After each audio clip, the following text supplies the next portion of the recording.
Hello guys, అందరికీ నాగుల చవితి శుభాకాంక్షలు. మా అమ్మ వాళ్ళకైతే చవితి లేదు, మా అత్తయ్య వాళ్ళకైతే ఉంది.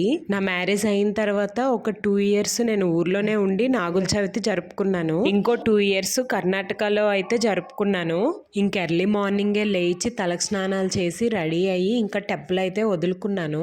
ఊర్లో ఉంటే నదికి వెళ్ళి అక్కడైతే టెప్పలు విడిచిపెట్టేదాన్ని. నేను ఎప్పుడు ఇంటి దగ్గర ఇలా ప్లేట్లో వాటర్ పోసి టెప్పలు అయితే వదలలేదు, ఇదే ఫస్ట్ టైము. నాకు తెలిసిన విధంగా అయితే ఇంటి దగ్గర వెలిగించి ఇంకా టెప్పలైతే విడిచిపెట్టాను. కార్తీకం స్టార్ట్ అయ్యి ఈ రోజుకి 4 డేస్ అయింది, కానీ 3 డేస్ వరకు నేను ఇంట్లో నార్మల్ గా దీపం పెట్టుకునేదాన్ని. కానీ ఈ రోజు చవితి కదా, మాకు నాగుల చవితి ఉందని చెప్పి ఇంకా నేను టెప్పలైతే విడిచిపెట్టుకున్నాను.